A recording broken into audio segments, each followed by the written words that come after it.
And so it was hell trying to get the doll to do that. It was hell lining up any kind of an eye line with the doll. You know, you'd have 4, 5, 6 puppeteers working at the same time. It was a lot of work. Well, the design of the doll is fantastic. Kevin Yeager. Yeah, Kevin Yeager, who, by the way, married Catherine Hicks, the star, the female star. And they are still married. And they are still married. And Catherine had actually achieved a certain amount of fame playing Marilyn Monroe on television before this. Okay. Is that? I remember her being in the Star Trek movie about whales. Oh yeah, number 4. Is that number 4? I think that was 4. Okay, yeah. So what about the casting process? When did you hide the fact that it was a genre film at the time? You know, I mean, what happened was that a lot of people didn't want to play. No, I shouldn't say this. I was thrilled with everybody I got in the cast. But it seems with all... We're all friends here. Well, they're all friends here. It seems whenever you do a genre film, they all feel that the monster is the real star of the show and not them. So it's harder to get names. And so I was very, very thankful to get actors as good as Catherine and Chris Sarandon and all the rest. But it's a problem. I had the same problem with Fright Night, except that I was a first-time director then. And Chris Sarandon really supported me because he was a very, very well-established actor then. And I tried to pay it back. Well, there are several things that impressed me watching this, 2 decades after it came out. But one of them is the stunts are really big and elaborate, and they go on and on. They're really effective, and they still are startling today. They're very powerful and effective. The car chases, the explosions are pretty maxed out. That's Richard Franklin. Richard Franklin taught me to try to put in 4 or 5 action sequences per movie. And when I wrote that scene where the knight comes up between Chris Sarandon's legs, and he goes, 3 feet in the air when the doll's underneath, stabbing up. When I wrote that, I knew that every guy in the audience would go up 3 or 4 feet. So, and it worked that way. I don't know how they let me do it. I really don't now in retrospect. And it kept going, too. That knife keeps coming over and over, like twice as long as you expected. It just drives you crazy. Yep. Wonderful, isn't it? Well, let's talk a little bit about Child's Play before we show. We don't want to do spoilers or anything, and then take a few questions from the audience. Sure. But, thank you for this, by the way, Mick. And Mick's wonderful, everybody. Tom and I have been friends for a long time. It's really fun to see these movies the way they're intended on a screen, on film, running through sprockets. It's really a great way to do it. Enjoy it while it lasts. Yeah. Well, I just saw a print of Stagecoach at the DGA the other night, and it looked like shit. Did it really? It really was a horrible print, and it was the UCLA archive print. Oh my God. But Clint Eastwood was there to talk about it afterwards, so it was wonderful. Anyway, the day of the horror host, probably most people in this audience are not old enough to have actually had the local horror host on television that Roddy McDowell. You're deprived, you're deprived. Here in LA we had Seymour and we had Jeepers Creepers and we had, well, Elvira started it over here before she became national. And it was a really sweet thing at the time, and it felt very personal, and that's kind of the basis for Fright Night. Yes, it is. Yeah, I mean, it was Fright Night's. Who were your horror hosts? We had them. They were on the independent channel. They were on Friday night at 11 o'clock, and that was the only place you could find a horror movie or a sci-fi or a genre movie on television when I was a kid. And they always had a host. Stagger Lee was the one I remember, but I can't tell you who he was. I was sort of in mid-state New York as a kid. But it was you had to drive 100 miles to. I remember driving all the way to Pennsylvania to see Vincent Price and I Am Legend. Okay, because I couldn't find it anywhere. People, they don't realize anymore. I mean, I drove like 4 hours to see Duck You Sucker back around 1977 or something. And when you're a kid, you go through TV Guide marking what movies are coming up and setting the alarm to get up at 2 o'clock in the morning to watch it. It was a different day Different day, different day. But talk about how that kind of inspired you to do Fright Night. Well, Fright Night is Peter Vincent. It's Hammer and it's AIP mixed together, which was the films that I had as a kid growing up that made me fall in love with the genre. And then Psycho in 60 or 61 changed all that. I mean, that was the real psychological shift, you know, or filmmaking, where it went from being a proscenium arch into a talented filmmaker who knew how to montage, Mr. Hitchcock. But I grew up in the corny, highly saturated, you know, Roger Corman, Vincent Price, you know, and then the Hammer versions. And the Hammers went psychological after Psycho in 60 with the Jimmy Sangster stuff, you know, all the Oliver Reed stuff. But really what I grew up on was the stuff before that, when they were doing all the you know, all the stuff with Revenge of Frankenstein, yes, Horror of Dracula, yes, and all yes, those yeah. American titles anyway. Yeah. Well, working with Roddy McDowall, I mean, Roddy McDowall, I've met him once, and just a terrific guy, and very knowledgeable, and a wonderful still photographer of Hollywood royalty kind of thing. So that experience, was he the first guy you thought of for Peter Vincent? Actually, I thought of Vincent Price. Oh, of course. And it just wasn't possible. And I met Vincent at Roddy McDowall's house for dinner. And he was wonderful. Vincent was sweet. Vincent, he was also very fragile when I met him. And that's why. And so Roddy was the next. Yeah. It sounds strange now, but Roddy was certainly one of the 2 or 3 top candidates to be the next Vincent Price. I don't think I ever would have told Roddy that, but Roddy understood, you know, that tradition and was dear friends with Vincent. And he had also been amazing in Legend of Hell House. But he was like what, 32, 33. But yes, as the career goes along, he slips out of the A's into the B's. But Roddy had done a brilliant job in another film I wrote called Class of '84. And so I thought of him right away when I found out that Vincent Price was not well enough to do it. He's terrific in it. Well, let's take some questions before watching the wonderful Fright Night. Over here.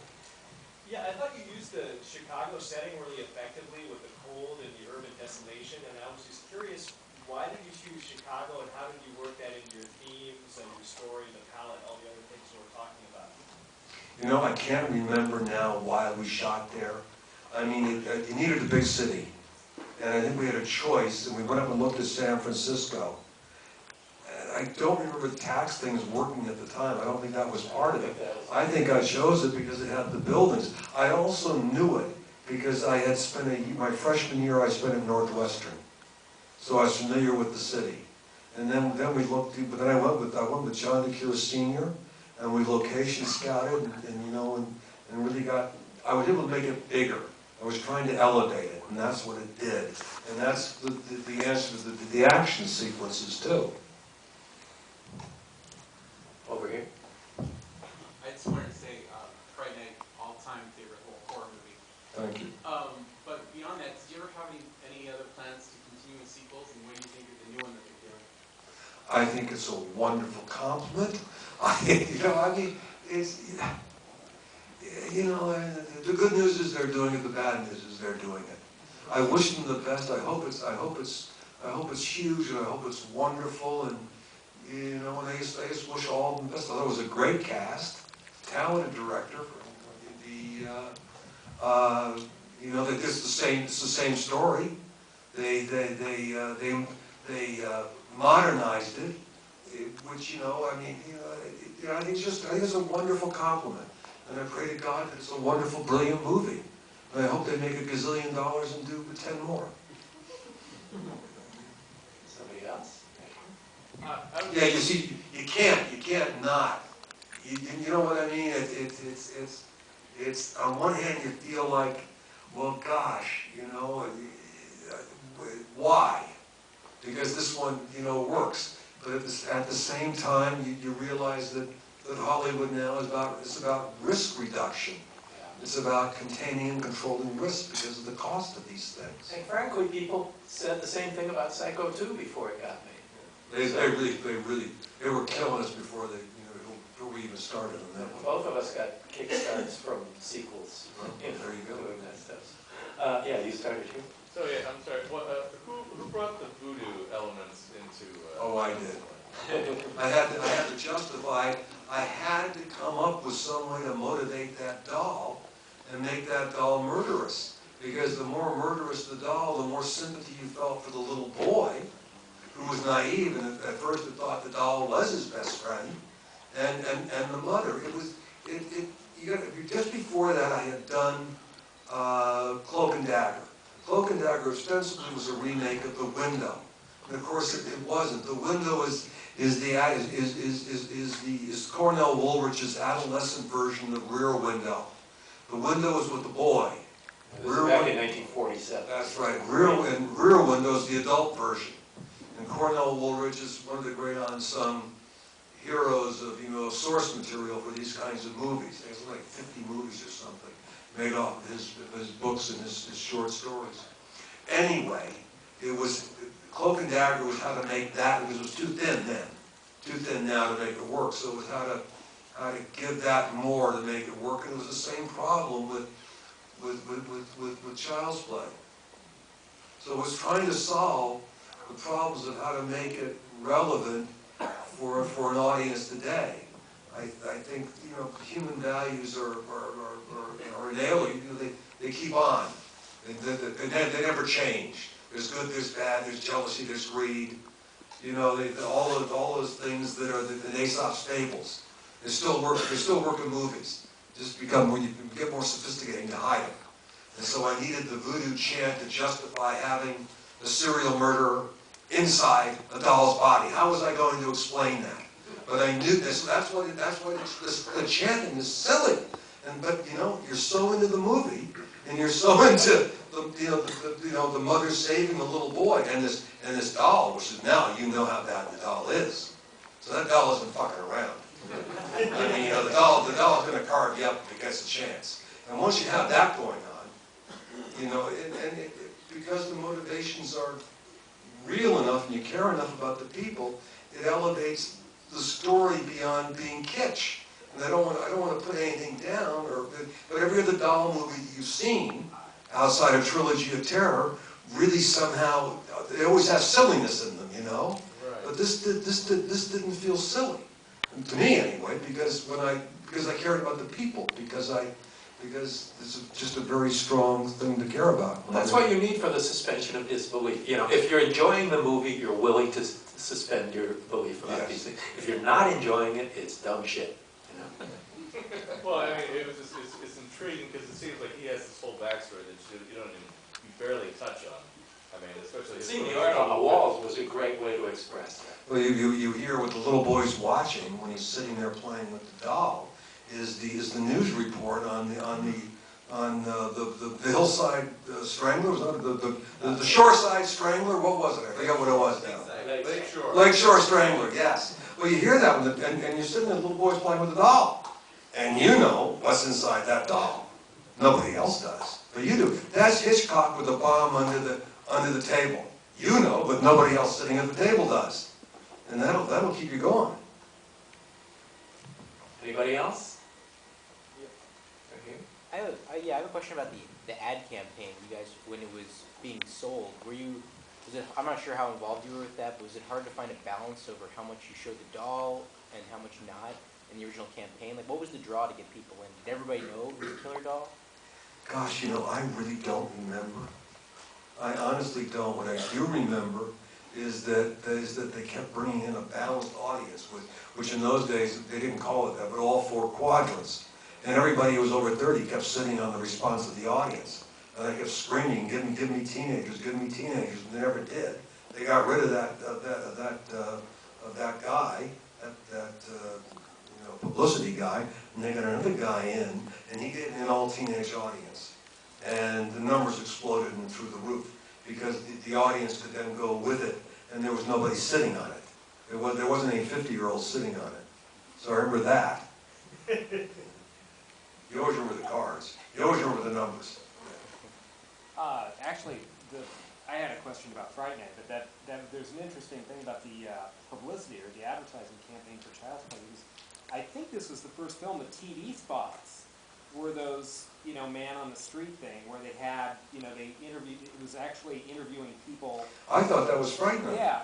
Well, You no, remember Child's Play? Child's Play, yeah. Well, Fright Night preceded Child's Play, and I thought that it was very, very new then, yes. Was it done for Fright Night also? I remember it being done for Fright Night, It was yeah. definitely done for Child's Play. And Child's They Play had too. people giving high fives, going, "Yeah, Chucky."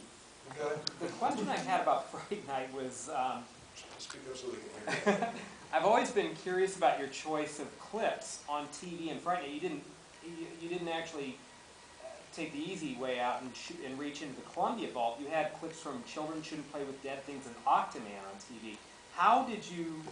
They were the worst movies I could find. They were the silliest movies I could find. But Rick Baker did the Octoman. Yeah, guy in a rubber suit with the tentacles flipping all around outside the motorhome. Was that your choice, or was? Yeah, they were the terrible movies I grew up with. They were the movies that even stretched my credulity. We had one over here. In Fright Night, there's definitely strong elements of Hitchcock's Rear Window a little bit at the beginning. And then I thought throughout the film, there's elements of Bram Stoker's Dracula, with some of his characters kind of incorporated into teenagers. I was wondering if, in writing the script, you kind of wanted to make your own versions of both of those films. Yes. Yeah, exactly. I mean, but it was. I was working off a hammer, on part of it. I mean, I grinned I grinned and laughed and giggled my whole way through writing it. It was so same with Child's Play actually, because but Fright Night because it was so much fun. But yes, those were the influences. Okay, there's one or two more before you can enjoy the movie. Yeah, over here. I was just, something you mentioned earlier is that it sounds like when you're writing your scripts, you spend a lot of care and time finding motivations, tying up loose ends. So even if you have a preposterous situation where you've got a doll as the antagonist, you've tied up enough loose ends so people suspend their disbelief, and that keeps people from getting kicked out of the picture. They stay in the picture. And this is just something I just don't see in a lot of movies today, that's all. So I wanted to ask you, do you spend half your time writing scripts trying to find justification for the action sequences? More than half the time. What's happened? What he's saying, I think, and thank you very much. What he's saying is you stay within the situation. That the movie's not commenting on itself. It's not breaking the third wall, looking out at the audience and winking. And I don't do that. I try not to do that. I think that happens when people are ashamed of the genre, which certainly, I don't know how many people say, well, this is my starter film, and then I'm out of the genre. I'm not, I'm not doing this again. I'm making Weinstein art films. See, but I mean, there's a huge prejudice against this. This has always been the low rent district. Our Dinner in the Gutter, right? Our Dinner in the Gutter. But when you start poking fun at it and you're directing it, I think it's the kiss of death. Now, that's because they don't have the skill to do it anymore, maybe. It's because all of us have become so brutalized by the popular culture that it's almost impossible to frighten us anymore. It's because people, all they can do is, there's a whole subgenre now of comedy horror, which is growing.